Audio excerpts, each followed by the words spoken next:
Boa tarde, bem-vindos a mais um Rascunhos Econômicos, eu sou o Léo. Vocês já viram aí no título, né? Nós vamos tratar sobre o problema do Brasil.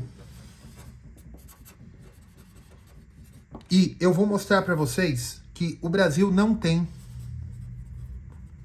solução econômica, tá? Primeiro de tudo, quem sou eu para dizer que o Brasil não tem solução econômica? Eu sou o Léo, eu sou economista, eu tenho esse canalzinho aqui, que se você me ajudar curtindo, inscrevendo-se, compartilhando e ligando o sino, um dia eu posso dizer que eu tenho um canal, né? Mas por enquanto é apenas um canalzinho que eu falo para um punhado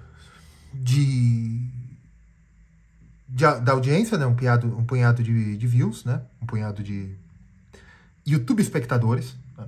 Em que eu tenho muito carinho por vocês, principalmente pelo engajamento que vocês dão aí nos comentários, pelo like, eu vejo que vocês compartilham e eu agradeço muito vocês. E eu peço que vocês compartilhem mais, e principalmente esse vídeo. Por quê? Eu fiz uma série de vídeos sobre história e pensamento econômico, né? Sobre história, pensamento econômico e história geral da economia. O último vídeo eu fiz sobre o preço dos ovos, e um outro anterior eu fiz sobre JK, né?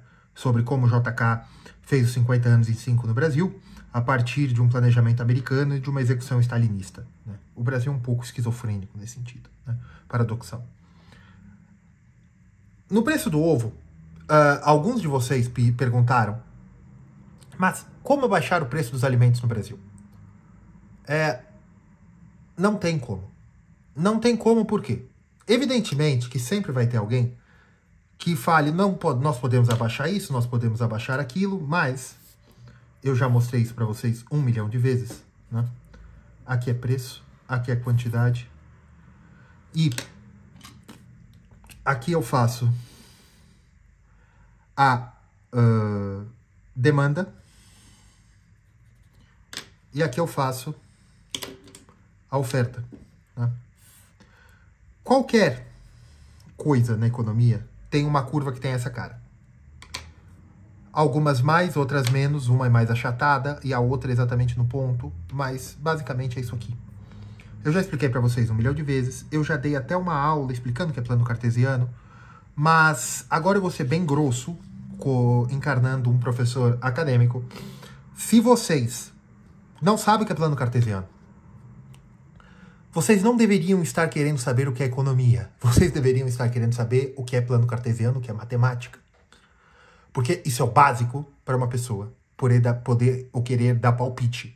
Ou o básico para uma pessoa, isso é um pouco elitista de dizer, mas eu não sou parte da elite. Isso é o básico de uma pessoa adulta querer dar palpite e poder honrar o seu voto.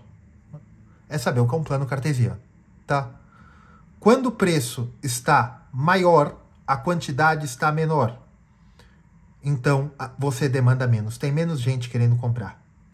Quando o preço tende ao infinito, a quantidade tende ao infinito. Quanto mais gente quiser comprar, quanto maior o preço que as pessoas estiverem dispostas a pagar, mais a oferta, as pessoas vão dar jeito de vender, tá?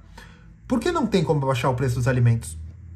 Porque o preço dos alimentos no Brasil, o Brasil já tem uma produtividade muito alta. Ou seja, os produtores já conseguem ofertar uma quantidade muito grande de alimentos.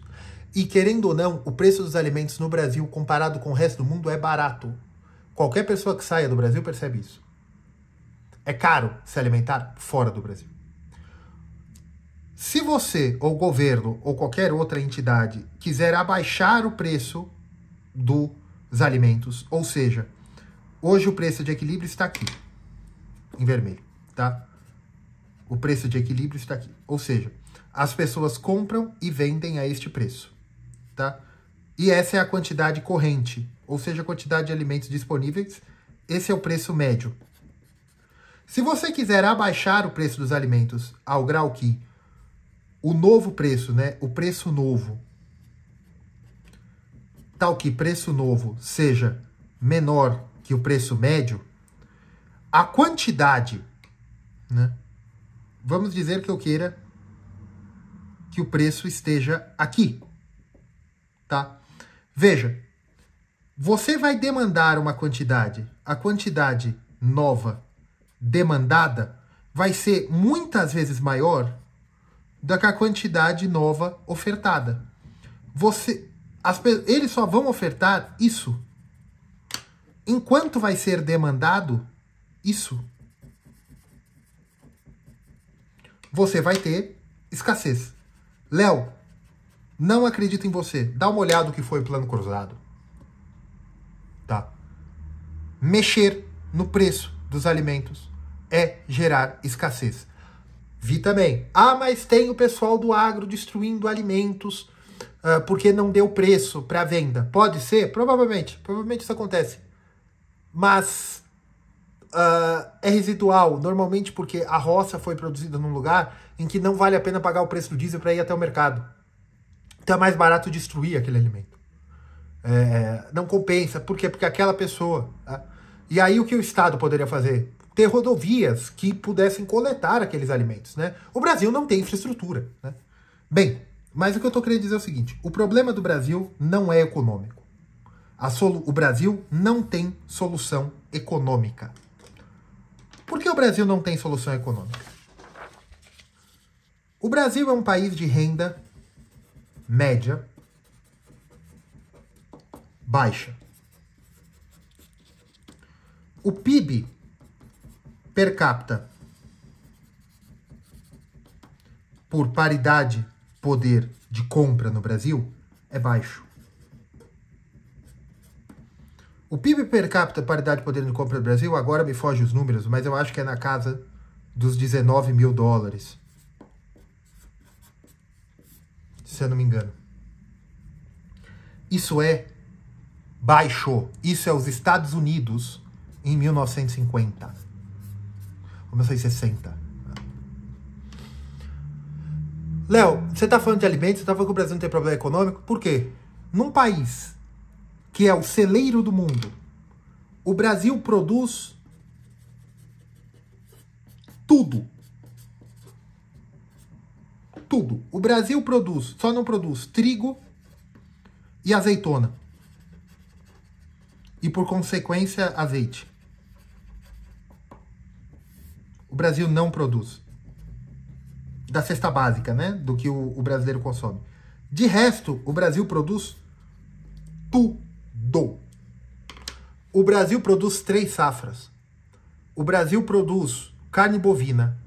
O Brasil produz carne de ovinos e carne de caprinos, coisa que o brasileiro, em rigor, não consome, em sua maioria. O Brasil produz pescado, coisa que o brasileiro, ao rigor, não consome em sua maioria. O Brasil produz ovos. O Brasil produz frango, soja, coisa que o brasileiro não consome também. Derivado sim, né? Mas o Brasil produz tudo, tudo. Mas o alimento no Brasil é caro porque a renda per capita brasileira é baixa. Veja, o Brasil, o preço de equilíbrio dos alimentos no Brasil é caro, ou seja, maior do que o brasileiro pode, porque o Brasil exporta alimentos. E isso que vem muitas das divisas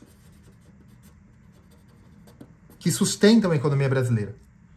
Ah, mas o Brasil não exporta alface. Não, o Brasil não exporta alface, mas o fato de você produzir muitos bens para exportação, você também pressiona os insumos do campo. Então você tem o trade-off entre produzir alface e produzir suco de laranja, por exemplo, né? Não exatamente, mas por que eu vou pôr trator ali? Por que o agrônomo vai ali, não vai safra de laranja, tal? Então você põe um preço médio que pressiona também, não tanto, mas pressiona, tá?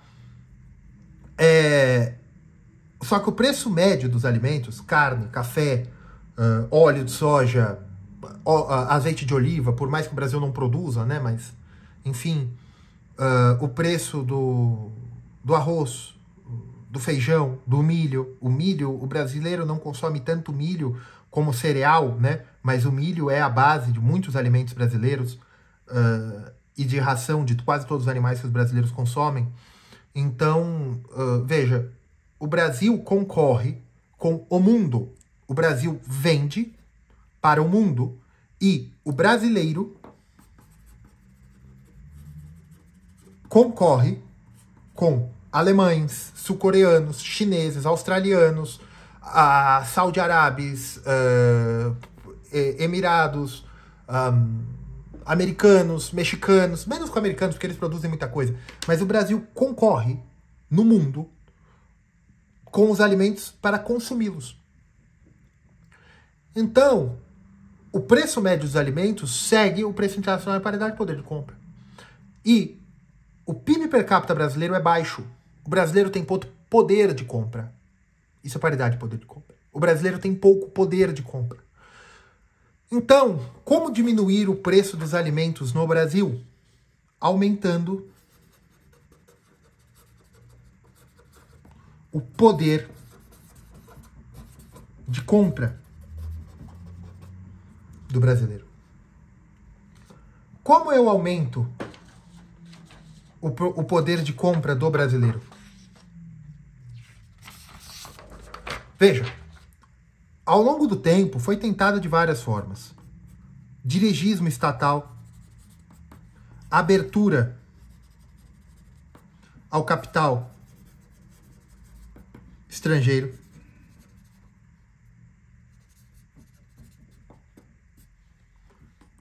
certo? Foi tentado várias formas. Redistribuição de renda e etc, etc, etc. Eu fiz um vídeo sobre o problema brasileiro, né, que é o pagamento de juros e de benefício social, que é quase 70% do orçamento, né, benefício social e de redistribuição de renda, né, benefício social, INSS e juros da dívida pública. O Brasil já faz, desde 2003, na verdade desde 2000, né, Fernando Henrique começou com isso aqui, o maior programa social do mundo. Vejam lá o vídeo. O Brasil conseguiu um desempenho menor que Chile, Polônia e Paraguai.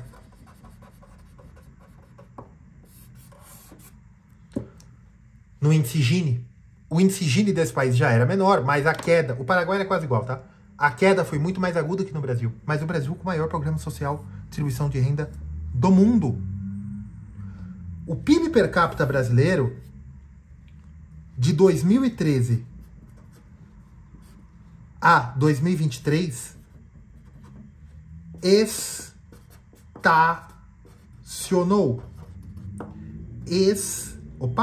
estagnou.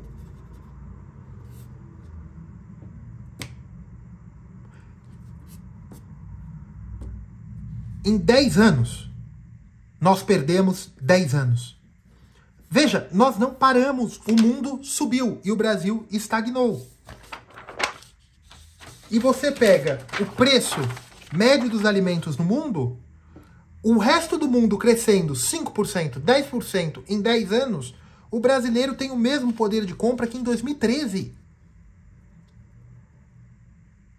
E aí? É por isso que o alimento está caro. É por isso que a gasolina está cara. É por isso que os juros está caro. É por isso que você com 20, 30 anos não consegue comprar uma bicicleta. Por quê? Porque o Brasil perdeu 10 anos. 10 anos, o camarada em 2013 tinha 20. Toda uma vida pela frente. Em 2023 ele tem 30. O que ele vai conseguir desenvolver agora? Já foi. Mas 30 anos, não sei o quê. Sim, mas muito mais difícil. E o brasileiro vive na infância ou adolescência permanente. Não, 30 é muito jovem para casar, 30 é muito jovem para ter filho. E o crescimento vegetativo brasileiro é um crescimento vegetativo alemão. Só que a Alemanha é o quarto país mais rico do mundo. A Alemanha, a terra de Lutero, de Goethe, de Karl Marx, de Bach, de Beethoven,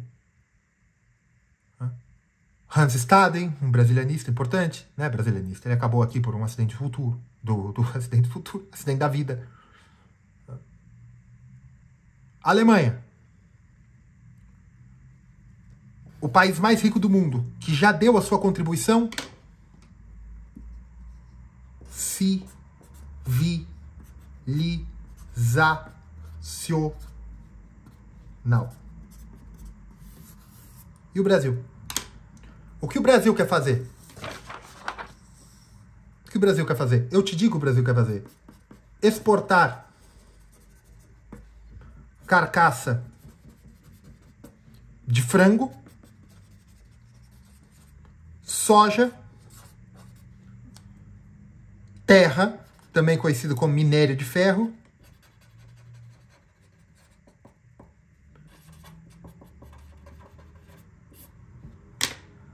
e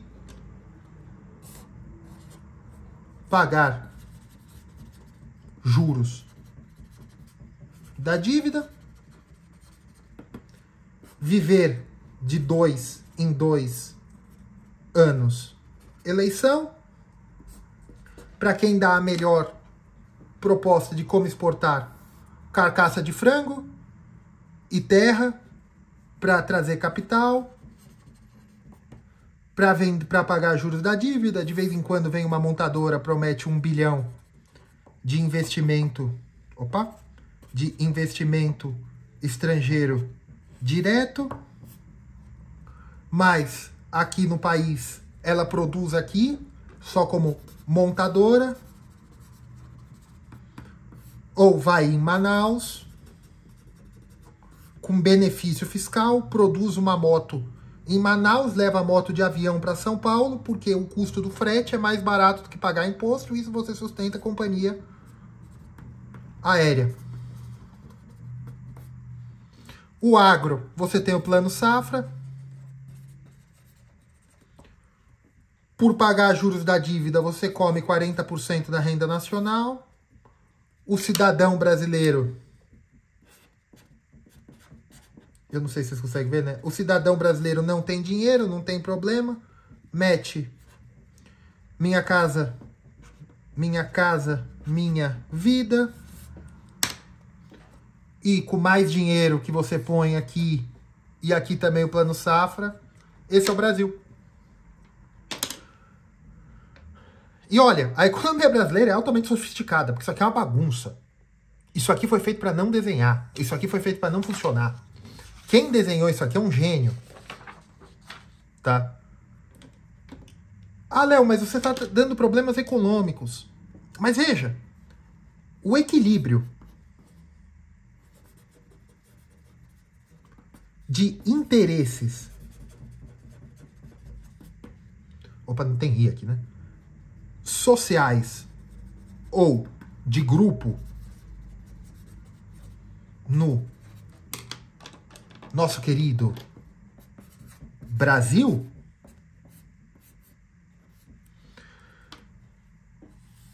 são antagônicos. É uma sociedade que só se acerta mediante, isso aqui não é uma frase minha, é uma frase do Lula, né?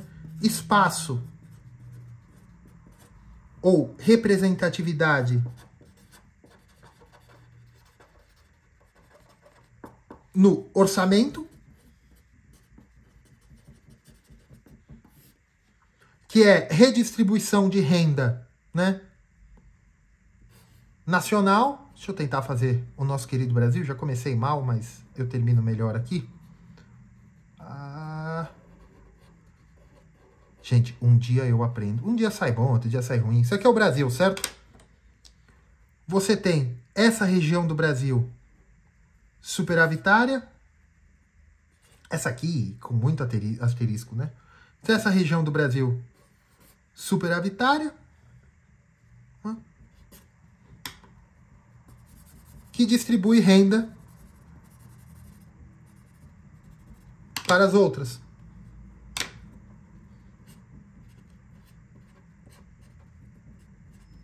Certo? Isso é o Brasil. E eu não tô falando de dinheiro, eu tô falando do seguinte. Qual o problema do Brasil? O Brasil atingiu um nível de renda que se chama armadilha da renda média. Quando o país está se desenvolvendo, se desenvolvendo, se desenvolvendo, e por algum motivo social, ou econômico, ou crise, alinhamento dos planetas, programação do DNA, intervenção alienígena, escritura hindu, alinhamento das marés, reação química dos alimentos, o sécula secularum, não importa. Por algum motivo, na armadilha da renda média, o país estagna. E o Brasil hoje é um país pobre, velho, sem crianças, né, com crescimento vegetativo negativo, né, diminuindo. E o Brasil é um exportador nato de nacionais. O que quer dizer isso? A corrente migratória no Brasil é negativa. 200 mil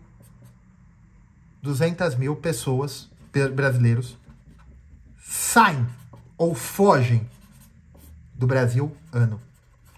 E eu já fiz um vídeo sobre isso, a maioria tem curso superior. Quem sai do Brasil tem um capital humano maior do que quem fica. E veja, como eu resolvo isso aqui? Com educação? Mais. O Brasil é um dos países que mais investe em saúde. É um dos países que mais investe em segurança pública, né? É um dos países que mais investe em educação. Em porcentagem do PIB.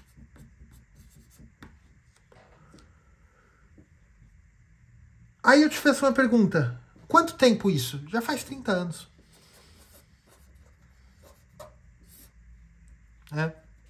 Aumentou em 2023.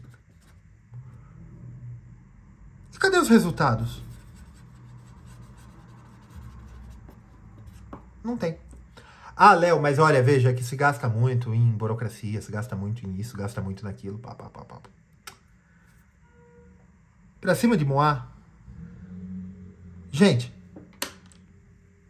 qual é o desafio da educação? Ensinar.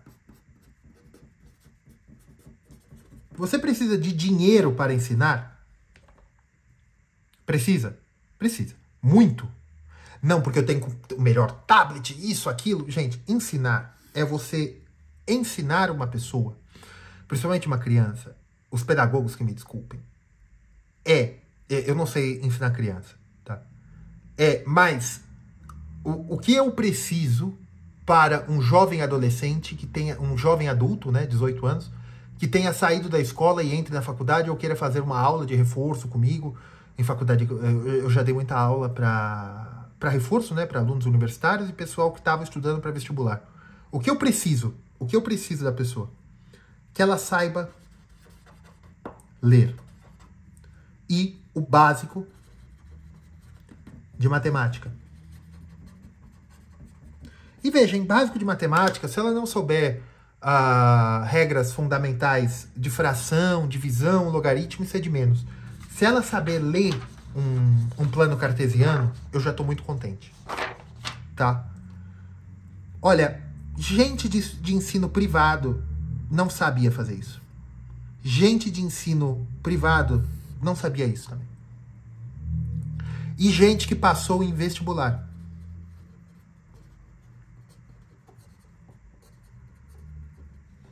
Já peguei muita gente que passou em vestibular e não sabia ler. Matemático básico eles sabiam, né? Mas se você sabe matemática e você não sabe ler o que a questão diz, que vantagem, Maria Léo? Léo, o que você está falando? Veja, o problema do Brasil é a educação. Mas não é educação escolar. né? O Brasil é um país pobre, velho e violento. Nós temos 50 mil homicídios ano. Ah, Léo, mas é porque tem muita gente no Brasil. Você tem um mapa mundi na sua cabeça? Tem um mapa mundi na sua cabeça? Tem. Pega todo o hemisfério norte. Todo o hemisfério norte. Tire a América Central. Tire Honduras, Panamá, tire a América Central, né? Pega todo o hemisfério norte, mas tire Colômbia e Venezuela até o México, inclua o México. No Velho Mundo, pode incluir todo mundo do hemisfério norte para cima. Todo mundo, todo o mundo. África você pode incluir o Golfo da Guiné também. Todo mundo. Do hemisfério norte para cima. Inclui todo mundo. Tá? Todos esses países. Some todos os homicídios de todos estes países. Tirando a América Central. Não dá o Brasil. O Brasil é o país mais assassino do mundo. O Brasil é um país de renda média. O Brasil é um país de renda média baixa. Mas tem países muito mais miseráveis nessa lista. E se você somar a população deles é maior que a do Brasil. E você não tem um índice de homicídio brasileiro. E isso atrapalha o Brasil.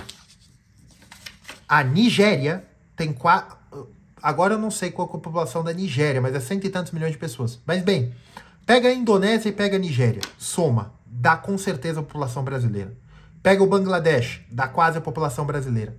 Esses 3 países juntos têm um PIB per capita menor que o Brasil.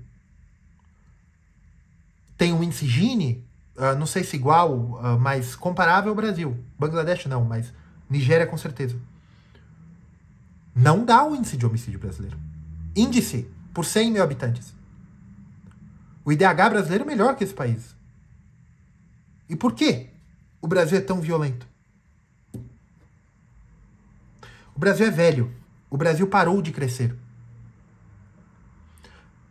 Veja, daqui 30 anos, a população brasileira vai começar a diminuir. Não vai haver mais brasileiros. O Brasil acabou. Então, essa discussão, sabe, temos que industrializar o Brasil, geopolítica, temos que nos aliar com os BRICS, com isso, com aquilo, tá, mas não tem mais Brasil, gente, o Brasil acabou. Ah, Léo, mas sobre o vídeo da Rússia, você não insistiu nisso aí. O problema é o seguinte, nós estamos falando do Império Russo, da Rússia. Você tem milhões de cazaques, milhões de mongóis, população túrquica da África Central, população túrquica da Ásia Central, até turcos, azeris, afegãos, que querem ir para a Rússia. É um país que atrai pessoas, porque eles vêm, angolanos e moçambicanos vão para a Rússia. E o Brasil? Quem o Brasil atrai? Tem o fluxo migratório boliviano, angolano, moçambicano. Sim, mas veja, eu não estou falando do país em si. Tudo bem, é bom trazer gente é bom. Só que o problema é o seguinte, se você pegar a quantidade de gente que entra, gente que sai, você tem um déficit de 200 mil por ano. O Brasil está expulsando pessoas. E aqui eu não estou falando uma força central que eu faça, eu estou falando o país. O país repele. Tá, Léo, qual é o problema do Brasil, então? Eu já expliquei para vocês como eu estudo economia, né? Aqui, eu até tinha feito, né, o planejamento econômico, o problema do Brasil, né? O Brasil tentou, de 1870 a 1920, o Brasil tentou o free trade, que enriqueceu a Argentina. Não deu certo. Já fizeram política no encilhamento e tal, aquela confusão. Depois o Brasil, de 1929, né, 1930, né, com Vargas, até 1955, né, fez o dirigismo estatal estatal para substituição de importações. Depois, né, com JK, 1955 até 1968, o Brasil faz, também com dirigível estatal, e também substituição de importações, mas através do investimento direto estrangeiro. Deu certo? 50% de inflação ao ano. Mas cresceu bem. Quanto? Na média dos outros países do mundo. 130% no período. Na média. Isso é média. Tá. Depois, de 68 até 1985, nós temos o milagre. O que o milagre nos deu? O milagre nos deu, em 1985 a 1994, a década perdida.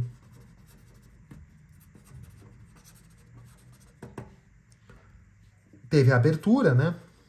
Tanto política como econômica, Collor, desfazer tudo que foi feito aqui, e foi feito aqui. Nós chegamos de 94 até 2003 arrumando a casa. E de 2003 até 2000, até hoje, né, 2003, 2025, foco social.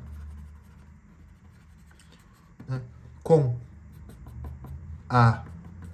um asterisco aqui do período de 14 a 22, né, em que você teve, com Temer e Bolsonaro, você teve um foco maior na produtividade brasileira, né, e tirar um pouco o pé do social, mas é lógico que, principalmente no Bolsonaro aí, teve o aumento dos benefícios sociais referentes ao que foi feito em 14. Né.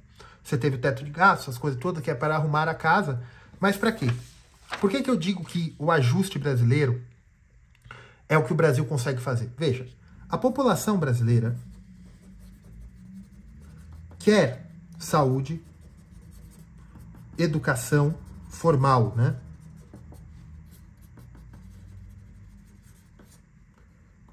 A população brasileira quer saúde, educação formal e ela é muito apegada ao dinheiro. Por isso que corrupção pega tão mal no Brasil. Porque é meu rico dinheirinho, né? É lógico que você tem aquela ideia comunista da MMT, né? MMT não é comunista, mas que o dinheiro pertence ao Estado, não a você, né? Mas, enfim, e o dinheiro também é dívida pública, não é seu, enfim. Né? E se não está com você, não é seu, tá certo? Se você dá 10 reais ao mendigo e o mendigo compra alguma coisa errada, ele pegou 10 reais com o meu dinheiro. O dinheiro não é seu, você deu ao mendigo, tá certo? Então não é mais seu também. Se não está com você, não é teu. Tá? O brasileiro é dinheirista. Uma coisa que sempre me cativou, né? Uma ideia que sempre me cativou, né? Eu sou do estado de São Paulo, né? E uma coisa que sempre me cativou é o seguinte: famílias. Eu convivi com famílias de italianos, japoneses, portugueses, libaneses, armênios. Eu conheci todos esses povos, essas famílias. E uma coisa que eu percebi é que, na média,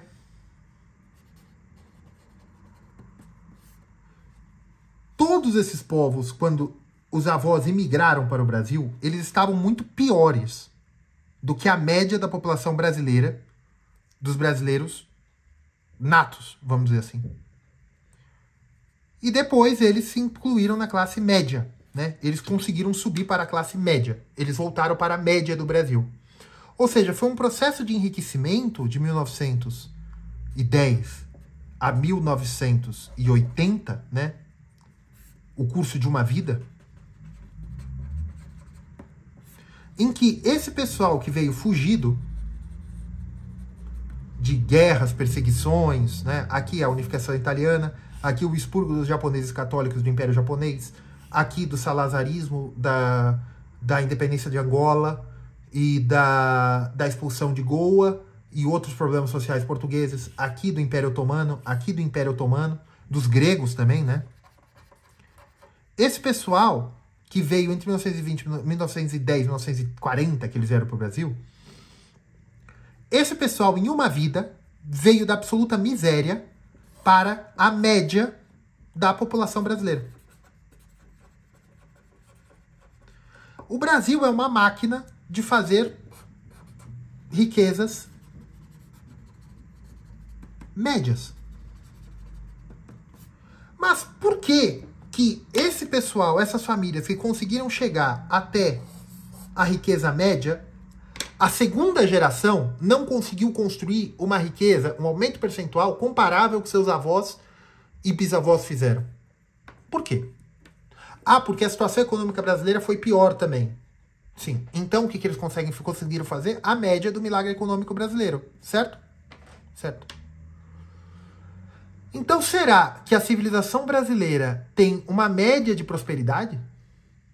Será que o Brasil bateu no teto? Qual a saída do Brasil ao aeroporto? Bem, ninguém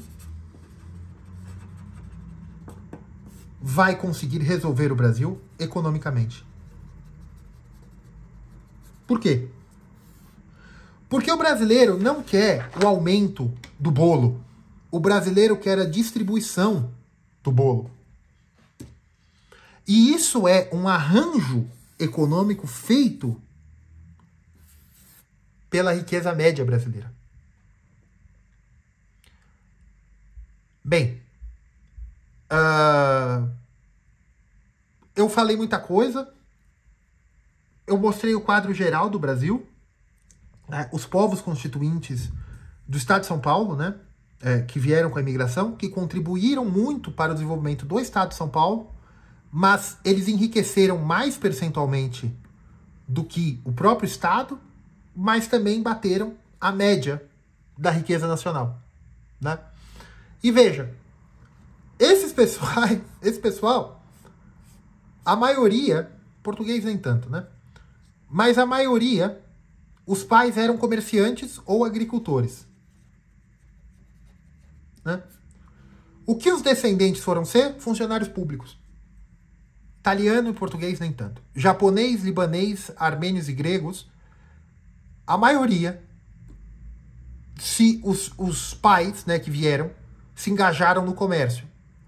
Os pais pagaram para os filhos a educação formal e eles viraram funcionários públicos e médicos. Húngaros também, né? Leste europeu, né? A Dilma era húngara, o Temer era libanês, o Bolsonaro italiano, né? O Lula nacional, né? Família nacional. O Fernando Henrique, a família dele tá no Brasil desde o Império, né? O Itamar, nacional. O Collor, a família dele participou do governo Getúlio, por parte do Lindolfo. Antes, o Sarney, a família também no Maranhão, desde que o Brasil é Brasil. Figueiredo, os pais dele, se eu não me engano, o irmão dele ou o pai dele combateu na Revolução de 32, do lado dos paulistas, se eu não me engano. O Geisel, o irmão dele combateu do lado do governo contra os paulistas em 32. O Médici, família italiana, mas alguns dizem paraguaia, né? Do Rio Grande do Sul. E assim vai, tá? Essa é a Constituição do Brasil, essa é a identidade brasileira. E veja, o que o Brasil quer? O que o Brasil quer é o que a população quer, porque o Brasil não tem elite. A elite brasileira se você ganhar dinheiro no Brasil, você automaticamente faz parte da elite. O Brasil não tem alta cultura, o brasileiro médio é literado, mas não tem nada para ler. É isso. Então, veja, economicamente, o Brasil é um sucesso. O Brasil é uma máquina de integração. Por que integração? Uma grande população imigrante do mundo inteiro veio para o Brasil e alcançou renda média. Com os programas sociais e o caramba, nós estamos integrando uma dívida histórica, que pode ser chamada assim, muita gente chama assim, não importa a minha opinião, é como o pessoal chama, que você está integrando uma população antes marginalizada. Está se erradicando a pobreza, se erradicou o analfabetismo, se erradicou a mortalidade infantil praticamente. O Brasil é uma máquina de mediana. Não há nada excepcional no Brasil. Nem a maldade brasileira é excepcional. Tudo no Brasil é mediano. É normal. É morno. E aí o que nós queremos para o Brasil? Queremos desenvolver o Brasil como a China desenvolveu isso, aquilo, ou como a União Soviética, ou nós temos que fazer um programa iraniano de indústria nacional para não depender do mundo, ou nós temos que ver como que os Estados Unidos fez no século XVIII, no século XIX, perdão, como nós temos que ver como que foi feito na Suíça, nós temos... Um bom exemplo do Brasil é o México. O México é muito comparável ao Brasil. Se vive melhor no México que no Brasil. Mas o México tem os mesmos problemas do Brasil. Se o Brasil não quiser resolver os problemas civilizacionais, o Brasil teria que tentar ser que nem o México. Porque se você acha que o problema do Brasil é econômico, que não tem dinheiro, eu vou falar uma coisa pra você. O Brasil vai continuar sendo mediano. Classe média, baixa, global. Por isso que os alimentos no Brasil são caros. Porque a média é mais ou menos mundial e a gente tá nos últimos lugares, tá no meio dos lugares da fila da comida mundial. Por isso que no Brasil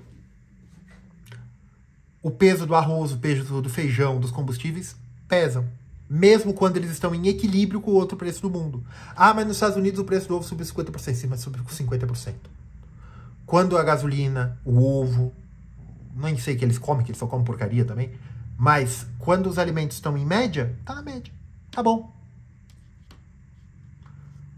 O problema do Brasil é que o Brasil é uma máquina complexa de exportar carcaça de frango e soja e terra, né, minério de ferro, para coletar impostos e divisas para pagar juros, dar dinheiro para manter a máquina, tudo com planejamento central, tudo tem plano, secretaria e o caramba, para o cidadão brasileiro pegar, poder entrar na cadeia de consumo com crédito, pagando 20% ao mês, né, e dependendo do crédito, e assim vai. Pagando 50% de efetivo total sobre a folha de pagamento, e assim vai. 40% do PIB é imposto. Tá bom, funciona. Por quê? Por que a economia brasileira é tão complexa? Porque o Brasil é uma bagunça. E é uma bagunça econômica? Não, veja, a economia brasileira funciona. Apesar de tudo isso, é genial a forma que ela funciona. Mas funciona. Mas o Brasil é uma bagunça. Porque o Brasil, você sempre está perdido se você não sabe para onde você vai. O que a civilização brasileira quer? Nada. O brasileiro vive de carnaval a carnaval. Meu conselho para os jovens: envelheçam. Tá bom? Meu conselho para os jovens, sem ser coach, nada. Não, saia do ciclo dos ratos, não. É o seguinte. O vídeo já tá longo, vamos alongar um pouco mais? O problema do Brasil também, que pouca gente fala, tá? É que o Brasil, como o Brasil é muito grande e tem muitas dinâmicas internas, e o Brasil é longe do mundo, né? O Brasil é longe do mundo, né? Porque as rotas de comércio mundial estão no Atlântico Norte e no Pacífico. Um avião para o Brasil é muito caro, né? O Atlântico Sul é longe, né? ainda mais quando as rotas comerciais dão preferência pelo Suez. Né? O Brasil é longe. O Brasil é um país fechado. O Brasil é uma língua que não é difícil para o estrangeiro aprender, mas apesar do Brasil ter 200 milhões de habitantes, é melhor para o estrangeiro aprender espanhol, porque muito mais gente fala espanhol do que português. Principalmente como segunda língua também, né? E o Brasil é um país longe, é um país caro, é um país violento, e é muito caro para o brasileiro. É um país violento, né? É caro vir para cá. Aqui não é caro as coisas aqui, né? Mas é caro vir para cá, para um estrangeiro. É um país que recebe poucos turistas, né? Estrangeiros. É um país que se fecha a turistas estrangeiros, até a questão do visto agora, né? E é um país em que as pessoas viajam pouco. O brasileiro não conhece a Europa. O brasileiro vai muito para os Estados Unidos. Vê o quê? Orlando. Gente, uma dica para vocês. Vocês têm um dinheirinho aí, vocês vão fazer uma besteira aí, pegar o dinheiro da FGTS e tal. Faz o seguinte, não vai ver o Mickey, não. Faz o seguinte, vai para Londres, vá para Paris, não vai para Portugal também, não. Vai para Londres, você quer ir para Portugal? Vai para Ouro Preto. É tudo que você precisa ver. Vai ali para Minas Gerais, que já é o suficiente. A arquitetura portuguesa é melhor que para Lisboa, tá? Faz o seguinte, você tem um dinheirinho, vá para Madrid, vai para Paris, Rouen, que é lindíssimo, que é na Normandia, pode ir para Dublin, vai para Londres, Roma, Atenas é muito difícil o idioma, né? Também não tem nada pra fazer lá. Vai para Berlim, vai para Europa. Se você conseguir, passa uma semaninha lá, mas não vai turistar, não. Vai aprender, vai ver como é que funciona. Veja uma coisa impactante, que é o seguinte, os lugares são bonitos. Não é que são modernos, são bonitos. Há uma harmonia estética. Tá? Conheça o mundo, conheça línguas, consuma mídia estrangeira, aprenda inglês, aprenda espanhol, mas também tente aprender alemão. Não tô falando para você fazer curso, não. Aprenda, veja culturas, veja filmes, expanda seus horizontes e veja o problema do Brasil. Uma vez que vocês entendam o problema do Brasil, eu não posso salvar o Brasil, e eu não quero salvar você também, porque eu não sou nosso Senhor Jesus Cristo. Mas você pode dar um rumo diferente na sua vida. Tá? Um último dado para vocês. Um deputado deve ganhar uns 30 mil reais por mês. 30 mil reais. Tá? Isso dá menos de 6 mil dólares. Né? Pesquisa aí no Google. Quanto que é o salário mínimo de um trabalhador do McDonald's na Califórnia? E quanto tempo ele tem que trabalhar no mês para ganhar 6 mil dólares? Tá? Para vocês entenderem o que é miséria. Tá bom? Pesquisa isso aqui e põe aí nos comentários. Tá? Tá bom? Curta, compartilha, inscreva-se. Fiquem com Deus.